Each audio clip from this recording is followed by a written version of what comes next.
राधे राधे दोस्तों, कल जन्माष्टमी थी। आप सभी ने जन्माष्टमी का व्रत रखा था क्या? हमारा देश एक ऐसा देश है जहाँ पर एक ही त्योहार को कई तरीके से मनाया जाता है। एक ही व्रत को कई तरीके से किया जाता है। कोई निर्जला व्रत करता है तो कोई खा पी के व्रत करता है। हमारे यहाँ तो जन्माष्टमी का व्रत ऐसा व्रत होता है कि बच्चे भी रख सकते हैं। क्यों? क्योंकि खूब खा पी कर ये व्रत रखा जाता है। ऐसा मैं नहीं कह रही हूँ, दादी नानी कहते आ रही है, और जो दादी नानी कहती है उनकी बातों को ना कट नहीं करना चाहिए। जैसा बोलती है ठीक है दादी, कर लेंगे। और जन्माष्टमी के दिन कान्हा जी के लिए आप कुछ प्रसाद में बनाओ चाहे ना बनाओ, पंजीरी और पंचामृत बनाना तो ज़रूरी है। तो मेरी तबीयत थोड़ी हिली डुली थी, उतनी अच्छी नहीं थी, तो इस बार ही मैं कान्हा जी के लिए कुछ ज़्यादा नहीं बना पाई। नहीं तो नॉर्मली पाग हो गया या फिर लड्डू हो गए, मिठाई हो गई, वो मैं बनाती हूँ, लेकिन वो बना नहीं पाई इस बारी। तो इस बारी मैं पंजीरी और पंचामृत बना रही हूँ, साथ में भोग की थाली हम बनाकर तैयार करेंगे। तो पंचामृत के लिए सबसे पहले तो ड्राई फ्रूट्स निकाल देती हूँ। जितनी देर में मैं बाकी चीज़ें तैयार करूँगी उतनी देर में पतिदेव को सौंप दूंगी ड्राई फ्रूट्स, वो कट कर देंगे, फिर सब चीज़ों में डाल दूंगी। आज भोग की थाली के लिए स्पेशल जो बन रहा है वो है मखाने की सब्ज़ी और मखाने की खीर। मखाने की खीर कई तरीके से बनाई जाती है। आज जैसी आशीष को पसंद है मैं बिल्कुल वैसी बनाने वाली हूँ। तो यहाँ पर ना मैंने मखाने ले लिए हैं और थोड़ा सा घी डाल के हमें मखाने को अच्छी तरीके से रोस्ट कर लेना है जब तक वो क्रिस्पी नहीं हो जाते। मीनवाइल यहाँ पर गेहूं का आटा भी मैंने भून लिया है पंजीरी के लिए। और पंजीरी और पंचामृत थोड़ी सी ज़्यादा क्वांटिटी में बनाऊंगी क्योंकि मैं आस पड़ोस में भी बांटूंगी, और दूसरा जो मेरे यहाँ घर में सब आते हैं उनको भी दूंगी अगले दिन प्रसाद में। तीसरा, सबको इतना ज़्यादा पसंद आता है ये प्रसाद कि लोग दूसरे तीसरे दिन भी हमारे यहाँ खाना पसंद करते हैं, तो थोड़ा एक्स्ट्रा क्वांटिटी में बनाती हूँ। और यहाँ पर मखाने की सब्ज़ी तो बनेगी ही, साथ में कद्दू भी हम बना लेंगे। वैसे मैंने जन्माष्टमी के लिए प्लानिंग तो बहुत सारी की थी, लेकिन कभी कभी होता है कि आप बहुत सारा प्लान तो कर लेते हो लेकिन वो रियलिटी में कन्वर्ट हो नहीं पाता है। सिमिलर इस बार ही मेरे साथ हुआ। मैंने जो प्लानिंग की रक्षाबंधन जन्माष्टमी की, कुछ भी नहीं हो पाया, पर कोई नहीं, जैसी भगवान की इच्छा। भगवान जी चाह रहे होंगे कि मैं बस इतना ही भोग बनाऊँ तो चलो उतना ही सही। मेरा तो बस ये मानना है, भगवान जी की पूजा अर्चना करो, अपने दिल को साफ रख के करो। ये नहीं कि दिल में मैल है और बस सारी चीज़ें किए जा रहे हैं। दिल साफ होना चाहिए, बाकी फिर कम ज़्यादा उससे कोई फ़र्क नहीं पड़ता, क्योंकि भगवान सिर्फ भाव देखते हैं। दूध यहाँ उबल गया था तो इसमें मैंने मखाने भी डाल दिए हैं। और देखिए आपने, इसमें ना मैंने मखाने पीस के नहीं डाले क्योंकि आशीष को ऐसे साबुत मखाने वाली मखाने की खीर ज़्यादा पसंद आती है। इसमें पता है मुझे पता है पहले ज़माने में क्या होता था, जो छोटे छोटे ठुर्रे बचते थे ना मखाने के, वो वेस्ट हो जाते थे। तो ताकि वो वेस्ट ना हो ना, तो इस तरीके से खीर में फ्राई करके डाल दिए जाते थे तो यूज़ हो जाते थे। तो आशीष को उसी तरीके की खीर पसंद है, तो मैंने बोला चलो इस बार ही आपकी पसंद की खीर बना लेते हैं। और यहाँ पर मैं कद्दू भी छौंक रही हूँ, साथ में जो मखाने हैं उसकी सब्ज़ी बनाने के लिए मैंने थोड़े से टमाटर और थोड़े से काजू को भी पानी में उबलने के लिए रख दिया है। एक बार उबल जाएंगे फिर हम नेक्स्ट स्टेप में जाएंगे। यहाँ पर आटा जो है, जो हमने भुना था पंजीरी के लिए, वो भी हल्का सा ठंडा हो गया है, पूरा ठंडा नहीं हुआ है, हल्का सा गर्म में ही इसमें हम बूरा शक्कर डालेंगे। वैसे तो आप पिसी हुई चीनी भी डाल सकते हैं, लेकिन अगर आप बूरा डालते हैं तो उससे जो टेस्ट है, जो टेक्सचर है, वो काफ़ी अच्छा आता है पंजीरे का। फिर ये पंजीरे ना खाते टाइम मुंह में चिपकती नहीं है। तो जैसे मैंने 2 कप गेहूं का आटा लिया था, तो उसमें अगर आप ज़्यादा मीठा खाना पसंद करते हैं तो 1 कप आप उसमें बूरा डाल दीजिए।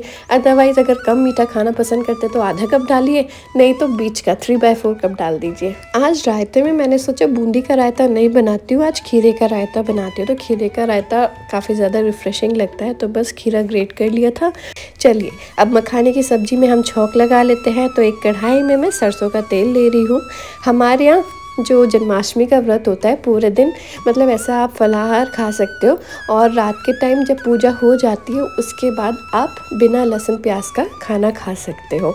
ऐसा मेरे ससुराल में होता है, और जो ससुराल में होता है वो मैं फॉलो करती हूँ। तो एक बार ही जब तेल गर्म हो गया था तो इसमें मैंने थोड़े से काजू डाल दिए थे ताकि थोड़े से काजू फ्राई हो जाएँ। फिर हम सब्ज़ी में ऊपर से डाल देंगे तो दिखने में भी अच्छा लगेगा, काफ़ी रिच हो जाएगी सब्ज़ी। फिर तेल में थोड़ा सा मैंने जीरा डाला, अब चाहे तो थोड़ी सी हींग भी डाल सकते हैं, हल्दी डाल दीजिए। और जो हमने टमाटर और काजू बॉईल किया था, ठंडा हो गया था, उसे मैंने पीस लिया था, वो मैंने यहाँ पर डाल दिया है। मीनवाइल आशीष यहाँ पर ड्राई फ्रूट्स को चॉप कर रहे थे, क्योंकि खीर में भी जाएगा, पंजीरी में भी हम थोड़े से डालेंगे और पंचामृत में तो बहुत सारे डालेंगे। सब्ज़ी में थोड़े से बेसिक मसाले डाले थे, जैसे लाल मिर्च पाउडर, धनिया पाउडर, गरम मसाला पाउडर और कसूरी मेथी। सारी चीज़ों को अच्छी तरीके से मिक्स करेंगे। एक आधी खौल इसमें आ जाएगी, फिर इसमें हम आगे प्रोसीड करेंगे। तब तक यहाँ कद्दू की सब्ज़ी बनकर तैयार हो गई थी। कद्दू की सब्ज़ी में खटास के लिए ना मैंने थोड़ा सा इमली का पल्प डाला था, बहुत टेस्टी कद्दू की सब्ज़ी बनी थी। यहाँ पर मखाने भी फूल गए हैं खीर में, तो गैस बंद कर दी है। दूध भी काफ़ी ज़्यादा गाढ़ा हो गया है और सब्ज़ी में मैंने थोड़े से मटर डाल दिए हैं, मखाने डाल दिए हैं। अब बस इन्हें हम थोड़ी देर और पकाएंगे। सारी चीज़ें पक चुकी हैं। इसमें ना नमक मैंने टमाटर और काजू को बॉईल करते टाइम डाल दिया था। बस फाइनल एंड में हम डाल देंगे धनिया पत्ती और सारी चीज़ें बनकर तैयार हैं। और फिर गर्मा गर्म पूड़ियाँ सेकेंगे और फिर कान्हा जी को हम भोग लगाएंगे। जितनी देर में मैं यहाँ पर किचन में भोग की तैयारी कर रही थी, उतनी देर में आशीष ने वहाँ पर पूजा की तैयारी कर दी थी। हमारे घर में कोई भी पूजा होती है तो पंचामृत, पंजीरी और अठवाइन ज़रूर बनती है। तो ये अठवाई जो होती है मैदे की होती है, और यहाँ पर हम अठवाई हो गई, पूड़ी हो गई, ये सारी चीज़ें हम शुद्ध देसी घी में सेकते हैं।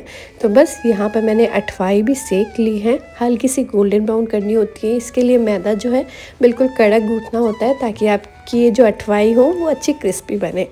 और फिर यहाँ पर पूड़ियाँ भी मैं सेक लूँगी, अच्छी फूली फूली क्रिस्पी करारी गोल्डन ब्राउन हम पूड़ियाँ सेक कर तैयार करेंगे। आपने कल क्या क्या बनाया था जन्माष्टमी के त्यौहार में, मुझे ज़रूर बताइएगा। क्या क्या भोग लगाया आपने कान्हा जी को पूरे दिन में। मैंने दिन में ना सिंघाड़े के आटे की लपसी भी बनाई थी, तो उस चीज़ का भी मैंने भोग लगाया था। क्योंकि इस बारी मैं पाग नहीं बना पाई थी, इसलिए मैंने सोचा कि इस बारी चलो ड्राई फ्रूट्स की खीर बनाते हैं, तो इसलिए मैंने मखाने की खीर बनाई थी। और यहाँ पर अब पंचामृत की तैयारी हो रही है, तो दही में कच्चा दूध डाल दिया है, चीनी पिसी हुई ले ली है मैंने, और शहद हम डालेंगे, साथ में गंगा जल डालेंगे और तुलसी के पत्ते ज़रूर आपको इसमें डालने हैं। तुलसी के पत्ते से बहुत अच्छा स्वाद आता है। खैर स्वाद तो अलग चीज़ है, तुलसी के पत्ते के बगैर जो पंचामृत है वो अधूरा ही होता है। और जो जो ड्राई फ्रूट्स आपको डालने हैं वो कट करके रख लीजिए और इसमें डाल दीजिए। इनिशियली ना आपको ये ज़्यादा गाढ़ा नहीं रखना है, थोड़ा अगर आपको लगे गाढ़ा है तो आप इसमें दूध भी डाल सकते हैं या फिर पानी भी डाल सकते हैं, क्योंकि मखाने हम डालेंगे ना तो मखाने काफ़ी सारा जो लिक्विड है वो एब्जॉर्ब कर लेंगे, फिर पंचामृत काफ़ी ज़्यादा गाढ़ा हो जाता है। बस मखाने डाल लीजिए और नारियल ज़रूर डालिएगा, ये दो चीज़ तो बहुत ज़्यादा जानी चाहिए, पंचामृत में काफ़ी ज़्यादा अच्छी लगती है। और उसके अलावा आप इसमें काजू, बादाम, किशमिश डाल सकते हैं, ये थोड़े थोड़े क्वांटिटी में भी डालेंगे ना तो भी चलेगा। बस सारी ही चीज़ों को मिक्स कीजिए और ये हमारा पंचामृत भी तैयार है। पंजीरी में ड्राई फ्रूट ज़्यादा ऐसे अच्छे नहीं लगते हैं, तो बस नेक के लिए थोड़ा सा इसमें डाल दिए हैं, और जितने बाकी सारे बचे हुए ड्राई फ्रूट्स थे वो मैंने खीर में डाल दिए हैं। मखाने नहीं डाले क्योंकि ऑलरेडी मखाने की खीर है, बाकी सारे ही ड्राई फ्रूट्स डाल दिए हैं और ये हमारी खीर भी बनकर तैयार हो गई है। कान्हा जी को अगर सफ़ेद चीज़ का इस तरीके से भोग लगाते हैं, ड्राई फ्रूट्स का लगाइए। कान्हा जी को माखन, दही, दूध ये सब बहुत पसंद है, तो ये सब चीज़ें उनके भोग की थाली में ज़रूर होना चाहिए। और यहाँ हमारी ये भोग की थाली बनकर तैयार है, और साथ में एक और मैंने थाली तैयार कर ली है, जिसमें कि मैंने सिंघाड़े के आटे की लपसी, अठवाई, पंजीरी, ड्राई फ्रूट्स और जल रख लिया है। ये हमारी दो भोग की तैयारी बिल्कुल तैयार है। पंचामृत का ऐसे भोग नहीं लगता है, लेकिन हाँ पंचामृत से हम कान्हा जी को स्नान कराते हैं और फिर उसे प्रसाद स्वरूप ग्रहण करते हैं। तो बस हमारे यहाँ पूजा पाठ की जिम्मेदारी आशीष की होती है मेनली। जितनी भी पूजा होती है ना, मेन रोज़ की पूजा तो चलो मैं करती हूँ, लेकिन जितनी मेन पूजा होती है, चाहे वो दिवाली की हो, जन्माष्टमी की हो, गणेश चतुर्थी की हो, तो उन्हें लीड करते हैं आशीष। तो बस आशीष ने कान्हा जी को स्नान करा दिया है। अब जैसे कि मम्मा की ड्यूटी होती है सुंदर से सजाने की ड्यूटी अपने लाल को, वो है मेरी। तो यहाँ पर कान्हा जी को हमने इस बार ग्रीन कलर की पोशाक पहनाई है और ग्रीन कलर का ही मैं मुकुट लेकर आई थी। तो कैसे लग रहे हैं कान्हा जी ज़रूर बताइएगा, बड़े ही सोने लग रहे हैं, है ना। चलिए अगस्त का महीना आता है और फिर लगता है कि अब त्योहार चालू। तीज के बाद रक्षाबंधन, कई लोग हर छठ रखते हैं तो उनका व्रत 2 दिन पहले निकल चुका होता है। फिर जन्माष्टमी आती है, फिर अभी गणेश चतुर्थी आएगी। ऐसे फिर त्योहार के त्योहार लगे ही रहते हैं। और घर में जब पूजा पाठ होती रहती है ना, तो घर की जो वाइब होती है वो भी बिल्कुल अलग ही होती है। और मुझे तो लगता है हमें अपनी तरफ से पूरी कोशिश करनी चाहिए सारे ट्रेडिशंस को फॉलो करने की, ताकि हमारे बच्चे वो चीज़ सीख सकें और आगे बढ़ा सकें। आप सभी को जन्माष्टमी की ढेर सारी शुभकामनाएं। जय श्री कृष्णा।